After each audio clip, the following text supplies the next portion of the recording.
Pour vous et moi, il s'agit d'un bain à l'éponge. Pour le pharmacien Mark Foster, c'est un sacrement, son dernier. Dans quelques heures, Foster sera mort. L'homme qui le lave s'appelle Greg Friesner. C'est lui qui appuiera sur la détente. Ce qui est bizarre, c'est que c'est Mark qui a lui-même monté son propre assassinat. Voici l'étrange vie secrète de l'homme sans histoire qui vous fournit vos médicaments d'ordonnance. Mine de rien, cet homme est aussi le maître de sa propre secte hédoniste vaudou.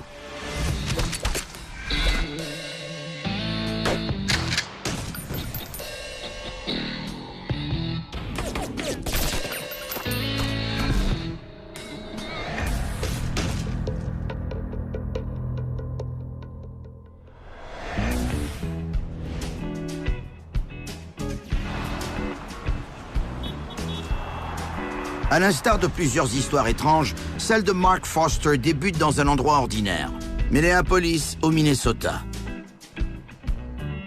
Même Minneapolis possède sa part d'ombre.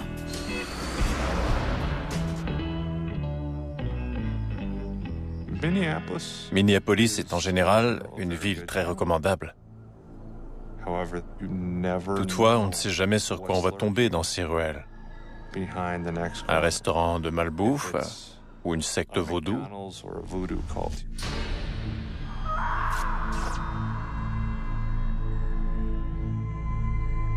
Minneapolis n'a peut-être jamais connu ce secret aussi étrange que celui de Mark Foster. En apparence, il est un homme d'affaires charismatique à la tête d'une entreprise locale. Il possède une belle maison et élève 2 enfants. Une vie qui semble normale, mais ce n'est pas le cas.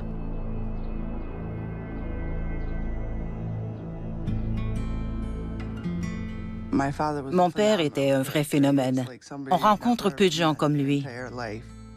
C'était un véritable excentrique. Je l'aimais beaucoup. Mark et sa femme prennent aussi soin de leur neveu Frank, dont la mère est morte alors qu'il était plus jeune. Il ne s'appelle pas réellement Frank, mais il préfère qu'on le nomme ainsi. Je sentais que mon oncle m'aimait. Il faisait tout pour que je me sente important, et comme un membre à part entière de la famille. Il lisait dans les lignes de ma main et il me tirait au tarot. Je ne prenais pas tellement ses lubies au sérieux.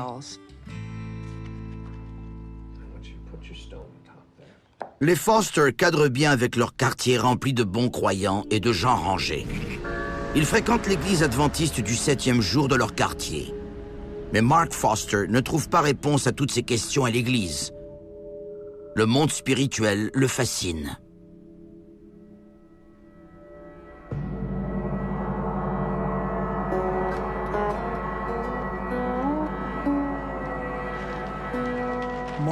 Mark était très spirituel et plutôt porté sur le nouvel âge. Il avait toujours une nouvelle passion. J'allais chez lui et il disait « Regarde cette nouvelle statue de Bouddha que je viens d'acheter. » Je crois qu'il cherchait le savoir éternel sur l'univers. Il voulait connaître tout ce qu'il était possible d'apprendre, sur tous les sujets.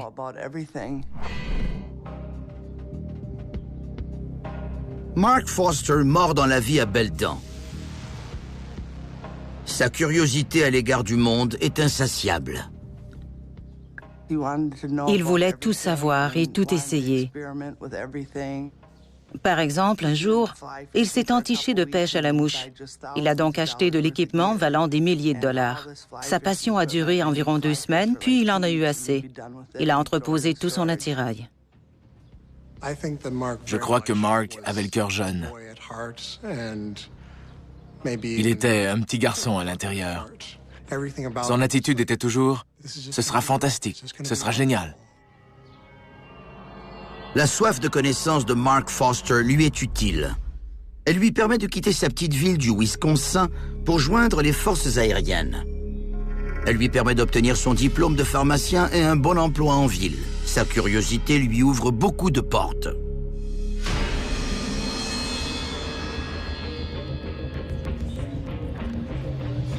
L'une de ces portes le conduit à la Nouvelle-Orléans, où il est initié à la Santeria. Il connaît enfin l'éveil spirituel qu'il cherchait.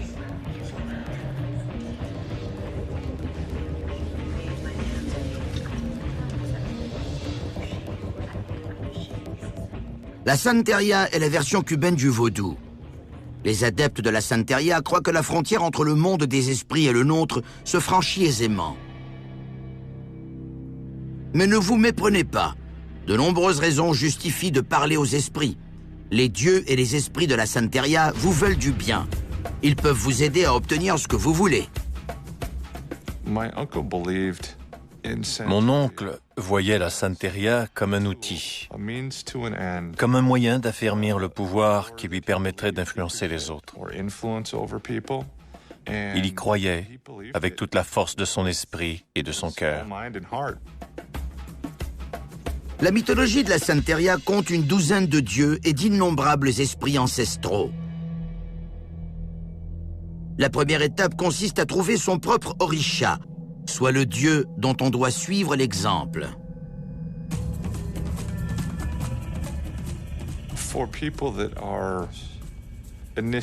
Les gens qui sont initiés à la Santeria trouvent leur guide ou leur orisha à l'aide de différents colliers.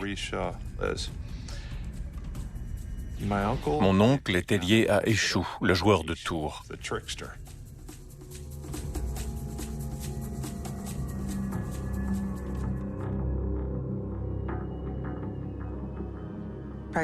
Il aimait jouer des tours. Il était très drôle. Il se plaisait à surprendre les gens. Eshu n'est pas seulement un joueur de tours. Il est aussi le dieu de la chance et de la malchance. Parlant de chance, vous n'avez qu'à vous attirer les faveurs d'Eshu en accomplissant quelques rites et en lui faisant des offrandes, et il pourrait bien vous rendre service. Bingo! Vers la fin des années 80, une nouvelle occasion d'affaires se présente. Tout le monde possède un nouvel ordinateur, mais les fonctionnalités sont limitées. L'autoroute de l'information que nous connaissons était alors plutôt un chemin de terre. Heureusement, Mark n'est pas seulement branché sur la spiritualité, mais il s'intéresse aussi depuis longtemps aux ordinateurs. Quand j'étais jeune, il y avait toujours des ordinateurs à la maison. Il les reliait en réseau avant même que l'on sache ce qu'était un réseau. Il aimait l'informatique. Mark fonde une entreprise de technologie appelée Quanta pour tirer profit de l'informatique.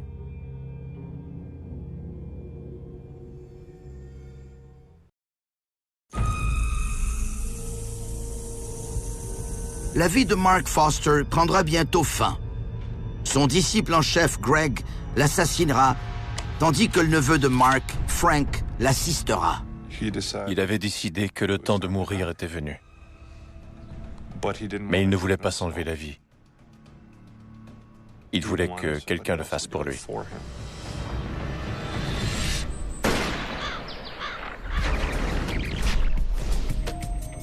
En 1989, Mark Foster, pharmacien, père, éveillé spirituel et initié au vaudou, s'intéresse également aux nouvelles technologies. Mark avait beaucoup d'inspiration et de bonnes idées. Il comprenait les principes des affaires et il était bon vendeur. Vers la fin des années 80, les entreprises d'informatique avaient trouvé la façon de stocker beaucoup de données sur un CD. Mark Foster se rend compte qu'en gravant une grande quantité de renseignements obtenus gratuitement auprès du gouvernement américain, il pourrait faire beaucoup d'argent. L'un des premiers produits de Quanta est le Word Factbook de la CIA. Il s'agit d'une publication du gouvernement américain qui ressemble à un atlas. Le CD coûte quelques sous à produire et se vend 130 $. À mes débuts à Quanta, il ne semblait y avoir aucune limite. Notre produit était solide et inédit, un disque interrogeable rempli de renseignements. L'entreprise aurait pu continuer de croître et connaître davantage de succès au fil du temps. Grâce à son succès soudain, Mark est en mesure de montrer un nouveau côté de lui, l'homme à femme. Sa première et sa deuxième femme sont choses du passé.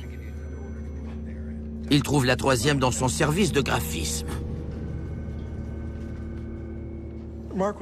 Mark était le parfait patron pour un jeune qui veut aussi s'amuser.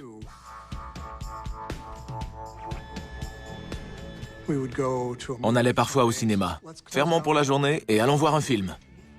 Il était tellement facile de faire de l'argent qu'on n'avait pas besoin de penser aux affaires ou à l'avenir. En 1993, le vice-président Al Gore passe en ville pour promouvoir les nouvelles technologies qui propulseront les États-Unis au sommet. Mark et Quanta sont les figurants parfaits pour une photo. Mais Al Gore connaît-il vraiment l'homme assis à côté de lui? Aux yeux du monde entier, Mark Foster représente le capitalisme du secteur technologique. On avait l'impression d'avoir accompli un exploit. C'était un moment important. Mark profite du virage technologique et connaît un succès inespéré. Il délaisse toutefois son entreprise pour s'investir davantage dans le vaudou. Mark retourne chez Salomon, son grand prêtre à la Nouvelle-Orléans. Il doit maintenant renaître. Pour qu'une résurrection se produise, l'ancien Mark doit évidemment mourir. Nous parlons bien entendu d'une mort symbolique, mais Mark veut devenir plus qu'un simple prêtre.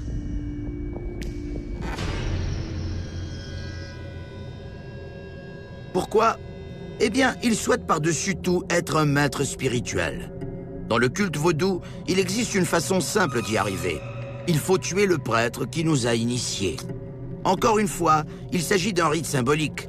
Aucun chaman n'est réellement blessé. Mon père voulait toujours être le premier, le meilleur et le plus brillant dans tout ce qu'il faisait. Il jouait le rôle de l'être suprême.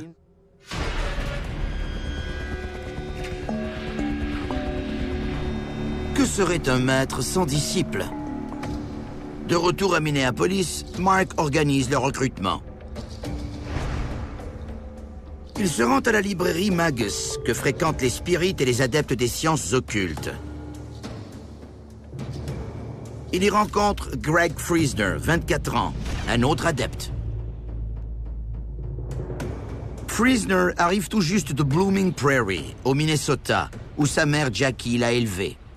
Il n'était pas timide. Il était très ouvert. Tout l'intéressait. Et quand il avait quelque chose en tête, il ne dérogeait pas de son plan. La quête spirituelle de Greg a commencé dans un village des prairies, tout comme celle de Mark. Il aimait la musique sombre. Et je crois que c'est ce qui l'a poussé à adhérer aux croyances religieuses obscures. On a essayé d'y mettre fin, mais comme je le disais, il était entêté.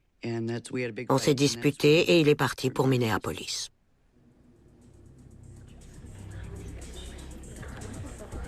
Greg était très impressionnable et avide de connaissances. Il cherchait sa voie. Il voulait se trouver un chez-soi. Greg lisait un livre et Mark l'a abordé. Ils se sont mis à discuter d'occultisme. Je dirais qu'il est tombé sous le charme, littéralement. La religion vaudou repose sur la nature, sur différents types de divinités et sur la quête du Dieu qui nous ressemble. Chacun porterait en lui l'énergie d'un Dieu. Il faut découvrir quel chemin on suit afin de remplir la mission de sa vie. Il croyait qu'il avait rempli la mission de sa vie en ayant trouvé quel Dieu il allait servir, ou plutôt quel Dieu allait le servir. Greg devient le premier disciple de Mark. Mais ce n'est que le début.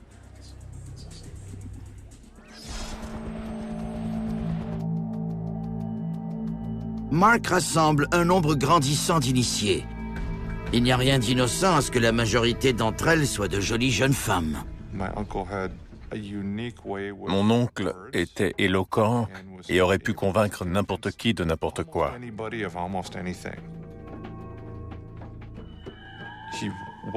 Il était très manipulateur. Toutefois, la plupart du temps, ses intentions étaient bonnes. Il manipulait tout le monde afin d'atteindre ses buts, mais à ses yeux, ses buts étaient justes et corrects. Les gens lui faisaient confiance. Il nouait des liens avec les gens en très peu de temps. On l'aimait au premier abord. Frank, le neveu et fils adoptif de Mark, est embrigadé à son tour. Au début, j'ai été attiré par la Santeria par curiosité. Puis s'est ajoutée une série d'expériences sexuelles intenses vécues auprès de différentes femmes, ce qui m'a davantage happé. Tant de femmes allaient et venaient. Elles étaient prêtes à tout faire pour nous. Je me suis mis à croire ce que mon oncle prêchait. Je le considérais comme mon père, donc j'avais entièrement confiance en lui. Si on était admis dans la secte, on faisait partie de la famille.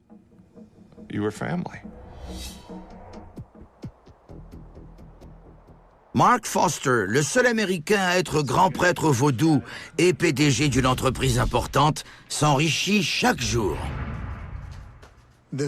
Au début, il dégageait une telle marge de profit qu'il surnommait son entreprise la vache à lait. C'est pourquoi une tête de vache arborait le logo de Quanta. Il s'est entiché d'art bovin pour un temps. Il aimait beaucoup les vaches. Son amour des vaches est probablement la lubie qui a duré le plus longtemps. La vache à lait continuant de garnir son compte en banque, Mark paie du bon temps à ses disciples.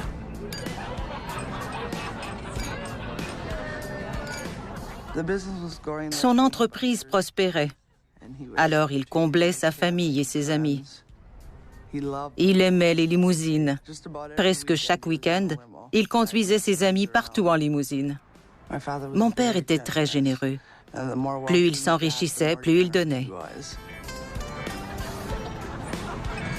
Il n'y a qu'un seul petit problème. Le temps passait et Mark, du moins de ce que j'en sais, dépensait plus d'argent qu'il n'en faisait. Il aimait mieux s'amuser que s'occuper de son entreprise. Tant que ses affaires se portaient bien, il pouvait se la couler douce sans se faire du souci.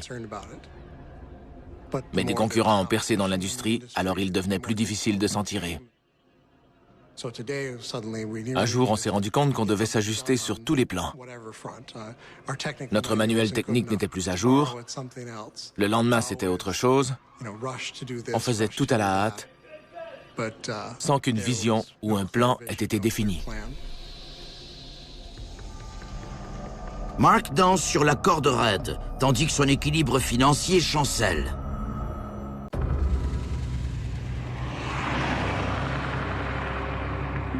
Mark Foster s'en va mourir. Il a convaincu son disciple le plus fervent, Greg Friesner, de l'assassiner. Par le passé, tous les rituels vaudous de Foster étaient symboliques. Cette fois-ci, le rite est bien concret. Foster croit que son esprit doit habiter un autre corps. Il sait comment procéder. Il a tout prévu. La tragédie bizarre qui mènera à la mort de Foster est mise en branle par un simple revers de fortune. Son entreprise connaît des difficultés.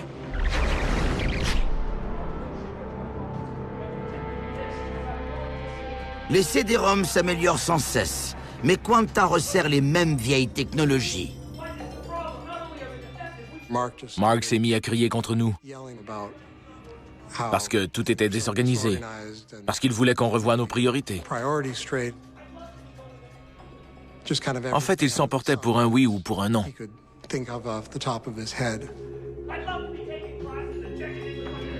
L'entreprise de Mark, autrefois à l'avant-garde, tire maintenant de la patte. Pendant un certain temps, il a eu l'occasion de réinvestir dans l'entreprise afin qu'elle poursuive sa croissance. Il a plutôt continué à dilapider l'argent et cette occasion lui a glissé entre les doigts. Il ne pouvait plus réinvestir car il n'avait plus d'argent. Mark n'est pas du genre à laisser les difficultés financières nuire à sa vie privée.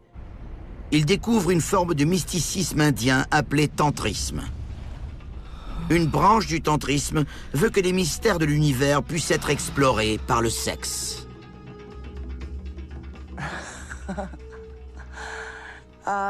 Le tantrisme n'est qu'une religion sexuelle dont mon père a été friand. Il donnait des cours chez lui et tout le reste. Comment peut-on se concentrer sur le travail alors que de superbes femmes ne cessent d'arracher vos vêtements? Mon oncle s'intéressait aussi au sexe tantrique, une pratique sexuelle au cours de laquelle un homme et une femme recherchent l'illumination.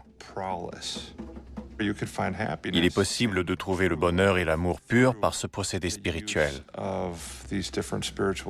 Mais au départ, ce qui nous attirait vraiment, c'était le sexe. Les femmes qui faisaient partie de la secte auraient tout fait pour nous. Elles étaient exploitées pour la sexualité et le plaisir. C'était l'un des principaux attraits de la secte aux yeux des recrues. Mark disait « Allez, joignez-vous à nous. Tiens, prends elle, ou les trois. On se reparle après. »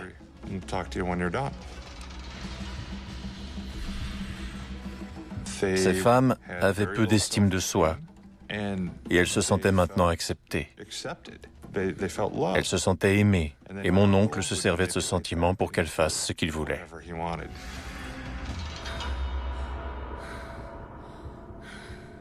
Les cérémonies deviennent de plus en plus débridées.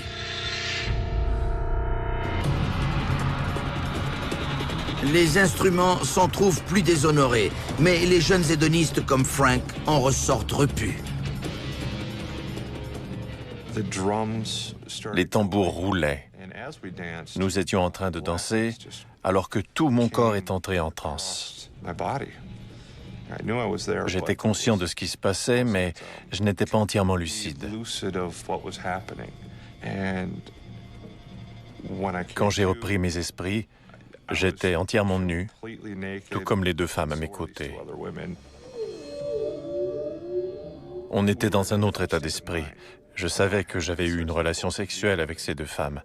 Cette cérémonie était très intense. Mon père m'avait dit que tout le monde dans la maison couchait ensemble. Je dirais que cette façon de faire lui plaisait.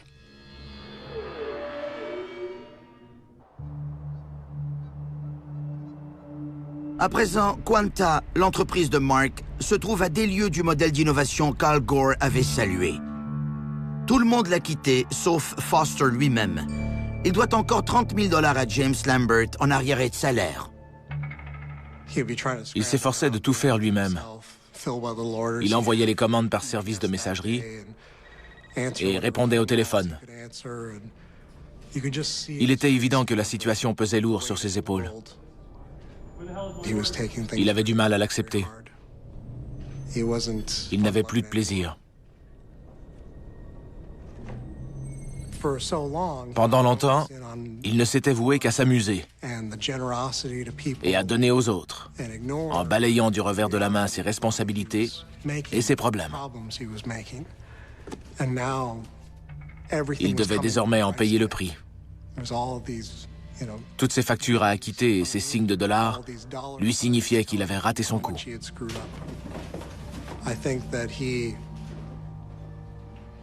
Je crois qu'il avait l'impression d'avoir échoué. Et il n'avait pas la force de se relever et de recommencer. L'entreprise s'est effondrée, emportant les revenus de mon père dans sa chute. Il a mal pris la perte de sa vache à lait. Peu après, un proche le trouve dans une garde-robe, un revolver à la main.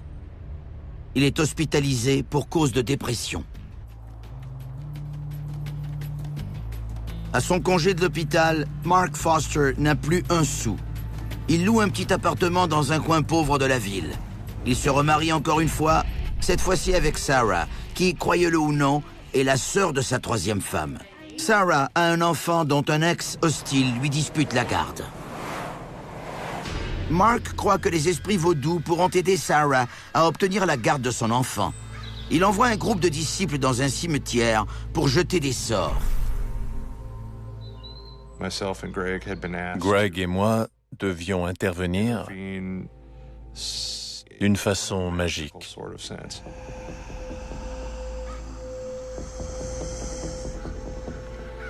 Il fallait persuader les esprits de se débarrasser de l'ex de Sarah.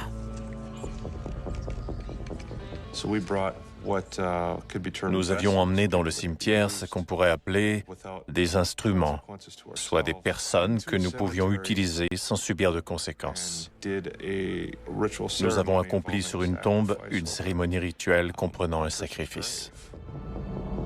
La magie noire peut s'avérer dangereuse. C'est un peu comme jouer avec le feu.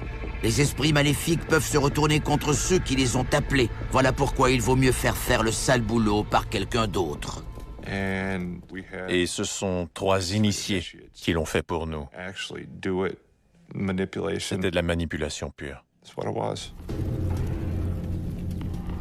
Ou de l'égoïsme.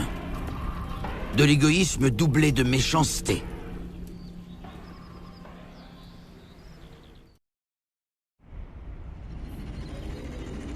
Près d'une décennie plus tard, la fête a cessé pour le chef de secte hédoniste et homme d'affaires, Mark Foster. Il est ruiné. Seuls Greg Friesner, Frank et quelques fidèles disciples restent à ses côtés. Mark étant acculé au pied du mur, sa quête de pouvoir spirituel prend une tournure sombre. Ils ont commencé à parler de sacrifice. Ils voulaient trouver une femme de race noire, la violer, la tuer, puis l'enterrer quelque part. Mark Foster peut-il tuer? En tout cas, il veut que ses disciples l'en croient capable. Vous souvenez-vous de ce meurtre symbolique que Mark a perpétré pour s'approprier les pouvoirs du grand prêtre vaudou? Foster prétend que ce meurtre n'était pas symbolique du tout et qu'il est vraiment passé à l'acte. Même s'il l'aimait, il lui avait ôté la vie pour s'approprier ses pouvoirs de prêtre. Si nous en parlions à quelqu'un, nous subirions le même sort, ou pire. Il n'existe aucune preuve de cet assassinat. Je crois qu'il voulait simplement manipuler les jeunes hommes qui l'entouraient et aussi inspirer de la crainte. La secte est alors devenue très malsaine. Tout le monde se surveillait. L'atmosphère avait changé. Elle n'était plus au plaisir et à la fête comme auparavant. La situation va de mal en pis. Il ne payait pas ses impôts. Il ne s'en souciait pas. Le fisc le talonnait. Il devait de 2 à 3 millions de dollars en impôts. C'est 2 ou 3 millions de plus que ce qu'il possède. Et négliger de payer ses impôts, ça mérite la prison. Malheureusement, les esprits maléfiques n'ont aucune emprise sur le fisc. À moins que... Mark Foster trouve une échappatoire. Il souscrit à une assurance vie dont sa femme Sarah, son neveu Frank et son disciple Greg seront les bénéficiaires. Le reste du plan est simple, mais bizarre. Il demandera à Greg de le tuer. Ainsi, l'esprit déchu pourra habiter le corps de Greg. Grâce à l'argent de l'assurance, Sarah, les enfants et le nouveau Mark Foster métamorphosé pourront vivre confortablement. Foster croit-il vraiment à ses élucubrations? Personne ne le sait, mais il parvient à convaincre Frank et Greg. Mark Foster disait que le temps était venu pour lui de partir. Il avait atteint sa limite spirituelle sur Terre. Son corps n'était plus utile et son âme devait entrer dans un royaume supérieur. Greg devait s'approprier l'identité de Mark. Spirituellement, émotionnellement et psychologiquement, il deviendrait l'homme de la famille de Mark Foster. C'était le plan pour l'argent. Greg le gérerait pour assurer l'avenir des enfants et de la femme de Mark.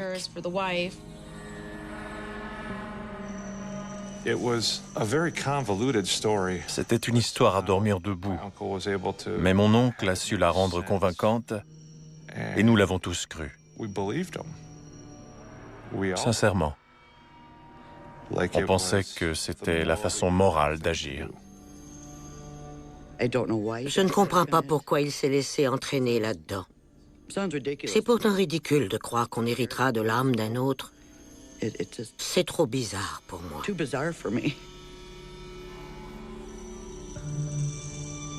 Le 17 juillet 97, un jour avant la mort de Mark. Celui-ci envoie sa femme Sarah faire une course. Il enregistre ensuite une vidéo d'adieu s'adressant à ses enfants. The Africans believe that this life is a party. In order to go home, we have to get our party right, or at least we have to strive to get that party right. C'était pénible de le regarder. Je lisais la tristesse dans ses yeux. We celebrate life as we celebrate death. Death is nothing to be afraid of. Death is a great crossroads, a change in attitude, a change in longitude, a change in the way that we perceive our spirit. When we reach that portal, they'll ring some golden bells.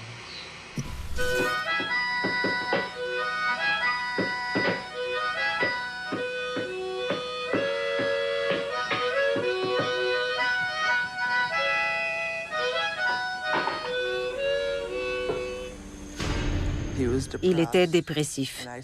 Je voyais un homme qui avait besoin d'aide et qui ne pouvait se résoudre à la demander et à admettre qu'il avait un problème. And sometimes we may need to call on the help of what the Africans call the orishas, the spirits. Je lui ai demandé s'il y avait un autre moyen. Devait-on vraiment le faire? Il y avait sûrement une autre solution. Il a répondu qu'il y avait deux options. On peut mettre fin à ma vie, ou on te prend et on te sacrifie à ma place. Il a dit que c'était son destin. Comme il était le maître, on n'avait pas le choix de lui obéir. Le plan de Mark requiert qu'il accorde à son corps physique un dernier plaisir humain.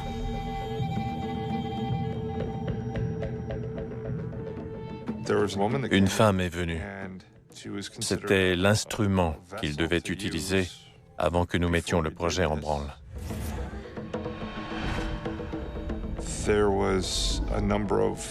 Différents actes sexuels ont été accomplis avec elle, puis elle est partie. Mon oncle était alors fin prêt pour la suite des choses.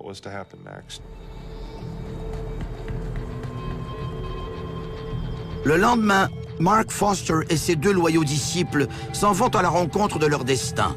Celui-ci les attend sur un chemin de terre, tout juste après la frontière du Wisconsin. Je vivais une émotion intense. J'ai du mal à exprimer ce que je ressentais à l'idée d'aider mon oncle à s'enlever la vie.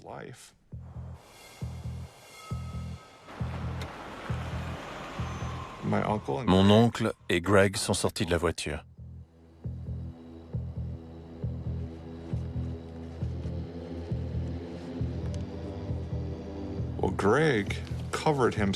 Greg s'était habillé de vêtements de caoutchouc et a mis un masque à gaz pour se protéger des éclaboussures de sang, ce que je trouvais un peu étrange parce que ça ne cadrait pas avec l'objectif du plan.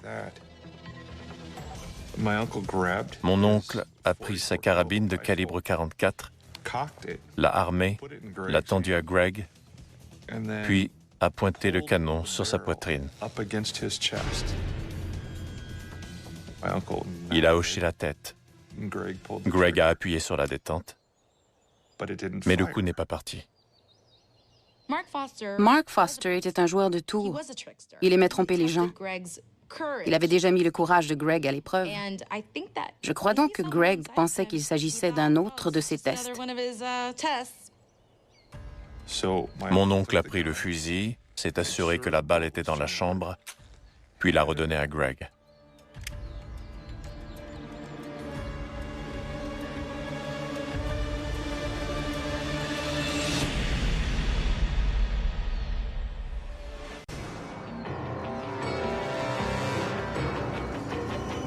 Frank, le neveu de Mark Foster, observe la scène de la voiture. Je ne sais pas s'il l'a aidé à appuyer sur la détente ou si Greg l'a fait tout seul, mais j'ai entendu un coup de feu.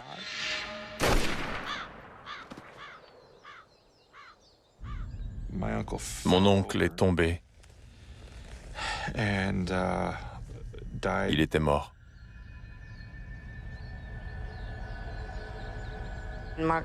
Mark était un joueur de tours, ce qui soulève beaucoup de questions. Est-ce que c'était un tour? Greg a été piégé? Il ne pouvait simplement se suicider, il devait trouver une façon de magnifier sa mort pour se porter au nu. Qui a dû payer? Le jeune de 24 ans qui croyait en lui. C'est triste et lâche. Greg Friesner est désormais un criminel. À cause de son nom figurant sur cette police d'assurance, il est aussi un assassin motivé par l'appât du gain. Quand Greg est revenu à la voiture, on était tous les deux dévastés. Il m'a dit que les derniers mots de mon oncle avaient été « Non, ce n'est pas moi. Ce n'est pas moi, ce n'est pas vrai. » Je pleurais. Greg s'est rendu compte de ce qu'il venait de faire. Alors il s'est mis lui aussi à pleurer. On a pleuré pendant un long moment. Puis on est parti se débarrasser de ce qui pouvait nous incriminer. Quand on est arrivé à la maison de mon oncle, on l'a déclaré disparu, conformément à ses instructions. Un prêtre méthodiste trouve le corps de Mark et prie pour son âme. Son corps a été retrouvé. Il était mort, assassiné, et nous étions sous le choc. Nous nous sommes effondrés. J'étais triste que l'inévitable soit survenu. Je savais que Mark allait sombrer d'une façon ou d'une autre. Sa vie était un manège qui menaçait de dérailler depuis longtemps.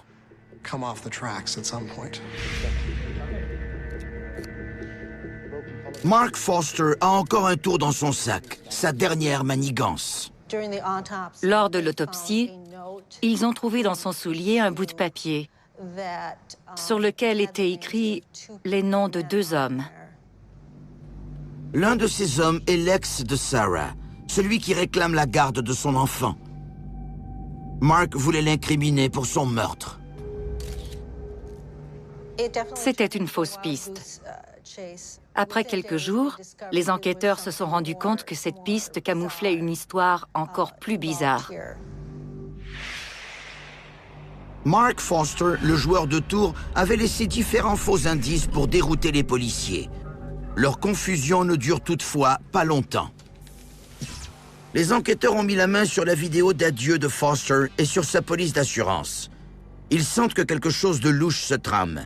Angela, quant à elle, en est certaine. Elle enregistre donc ses conversations avec Frank. Mon cousin a dit des phrases incriminantes, comme « Ils ne trouveront jamais le fusil ». Il a aussi dit que la mort de mon père avait été une fête, une célébration. Frank comprend ce qu'il a fait beaucoup plus tard. C'est environ 1 an et demi après la mort de mon oncle que j'ai compris que j'avais pris part au meurtre de mon propre oncle. J'aurais pu y mettre un frein. Je ne l'ai pas fait. J'y pense chaque jour. Les policiers sont convaincus que Greg a assassiné Foster, mais ils ne peuvent le prouver, pas avant la confession de Frank.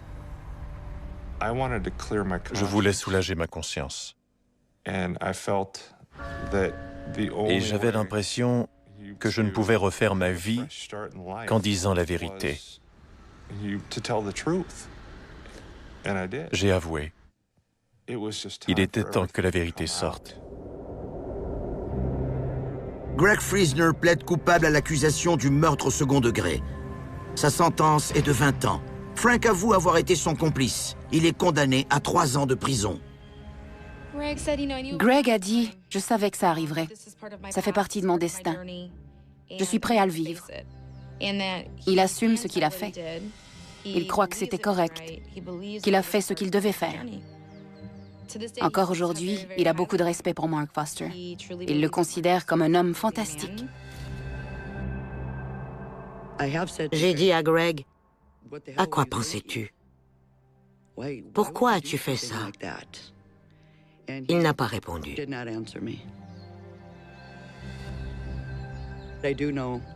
Je sais qu'il a enlevé la vie à un autre humain et que c'est mal. Mais je l'aime. C'est mon fils. Mark Foster avait de multiples facettes. Et je ne crois pas que je connaissais le vrai Mark. Mais je sais qu'il se sentait pris au piège à la fin de sa vie.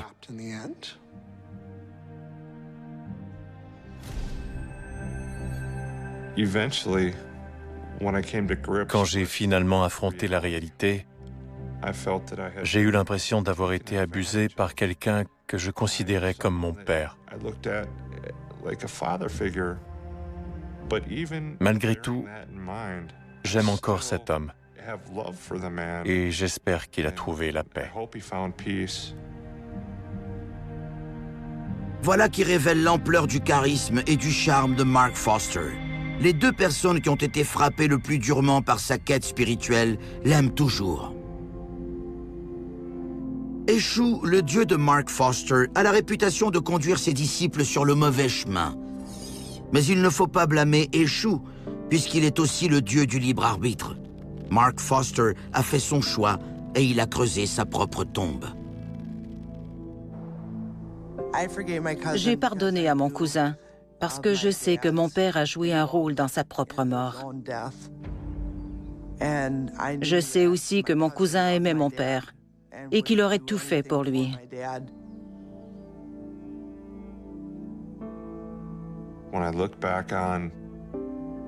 Quand je me rappelle les moments passés avec mon oncle, je me rends compte que c'était simplement de la pure folie.